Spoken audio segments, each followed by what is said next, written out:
The Tachyon engram re-established connection. Deep space spysats indicate the Red Sun is on course for the Interworld system. You still have a chance to intercept her, but only if you can make it through this. It was a kind of space only a crazy man would enter. I was alive, but I was alone. Diva, do you hear me? Talk to me. No response. Well, I figured she was dead. Felt like I was losing my mind. Diva, do you copy? Diva, do you read? Hey, Valdemar. Why the long face? Did you miss me? I'm touched.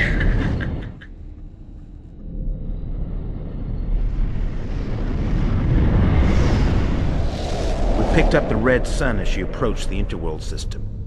We went in for a closer look. 2 vessels have infringed our perimeter. Their status? Civilian. Launch a death squadron. Use them as target drones. By your command.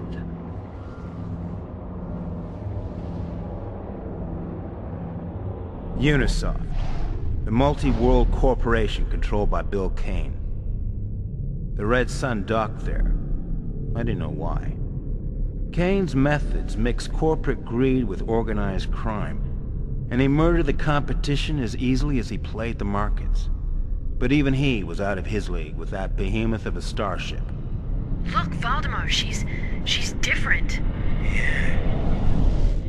She's changing. Growing. It's as if she's alive.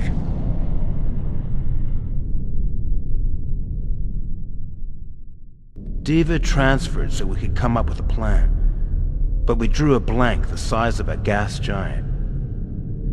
I figured maybe I could sleep and maybe dream, and the General would show up and explain how I could make a play and avoid shuffling off my mortal coil. Time for bed. Dream on, buddy. Maybe. We knew less than zilch.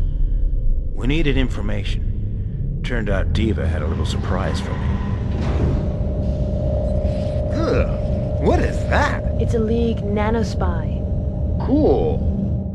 The nanospy took off for Xanadu, the home of Bill Kane. Hey, listen, pal. You're a good-looking guy. You got an honest face. But it don't sound like much of a deal to me. It is not a deal, Mr. Kane. It is an ultimatum. We are hungry. Very hungry. And we have no desire to waste time. We require access to your security codes in order to seal the station. As we feed, you will be permitted to leave. Listen carefully, Mr. Kane. Respect my wish. Or die. Hey, kiss my ass! Decrypt the codes. Quickly. Human beings, so stubborn, so weak.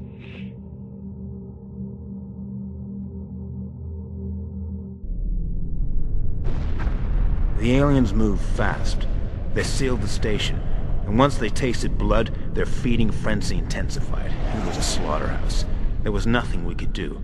But then, when they'd eaten their fill, the Red Sun departed, and we followed. Nothing made much sense. Had the Empress made some kind of deal with the aliens? She got Red Sun technology, okay, but what was in it for them? It just didn't stack up.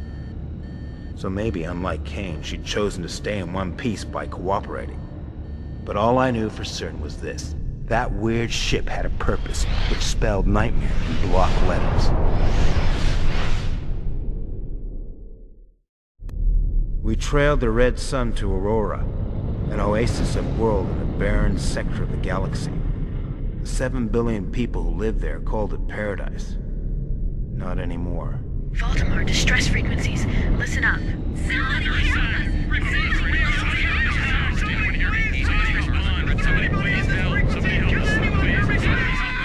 It's an inferno.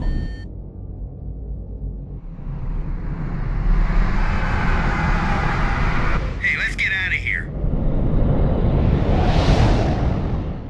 She was the ultimate weapon. A doomsday device with the power to claim every single life on an entire world, leaving behind the shell of a civilization which an invading force could occupy in the blink of an eye. Right now, though, Aurora was deserted, silent, though if I listened real hard, I could still hear the screams of the dying. Why, Valdemar? Sounds crazy, I know, but I think they were just testing her. We put down on Aurora to see the aftermath for ourselves. Now I knew why the outcome of the war between the Navy and the League could never decide our future. The aliens that controlled the Red Sun wanted to take out the entire human race. Nothing more, nothing less. Valdemar, look!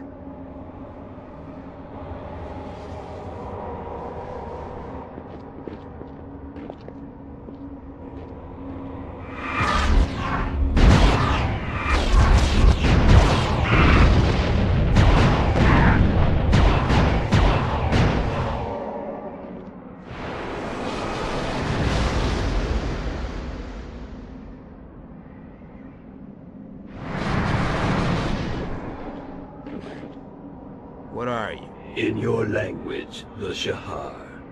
In your soul, all that is dark. Why should I let you live? Because the reward you receive will be beyond your wildest dreams. Is the wrong answer. Think of that as a consolation prize.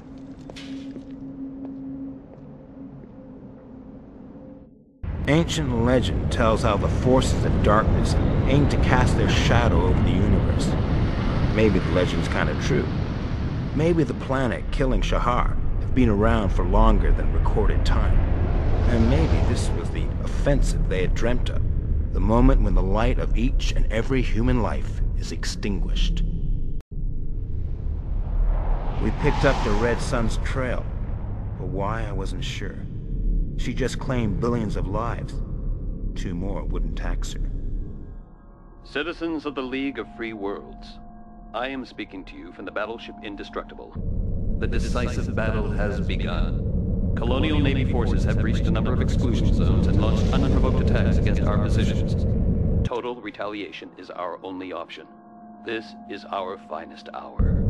I pledge that victory will be ours. The carnage had begun. The slaughter of innocents unaware that a greater evil was plotting our destruction. We switched to auto and slept like the dead. It was as if we were putting in some practice for the real thing. So I guess it was no surprise when my friendly ghost put in an appearance. Valdemar, we now understand the Red Sun's mission. She intends to harness the power of the Warpole to achieve a final mutation. The vortex will spread biomechanical fragments to every part of the universe, each the embryo of a killer starship. She must be stopped. She must be obliterated before she reaches the Warpole.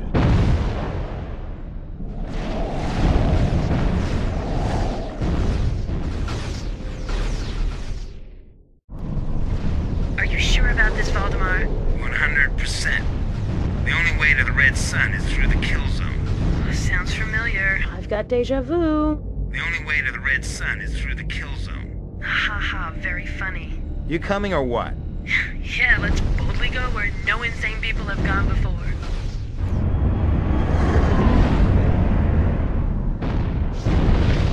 I was alone. Maybe I was about to die. Part of me didn't care. There she was, closing in on the Warpole, preparing to lay a shroud over every world and every living thing. I tried to pray. For Diva, for all the others who were dying out there, for all the innocents on the worlds that might succumb to the planet killer. I tried, but the words wouldn't come. I wasn't sure anyone would hear. Oh, I was alone. So alone. The war was over. The Red Sun was history. Guns were silent and the sound of hope filled the air. Peace had broken out. Would it last? I doubted. The League and the Navy were destined to fight for the future so long as there was space and time in which to kill and die. And even though the Red Sun was no more, it seemed a good bet that the Shahar would return. And what of the General? Was he human or alien? And were he and his kind really our allies? I had to hope so, but I learned to trust no one. For the moment, though, I tried not to care. Why? Because I was a hero.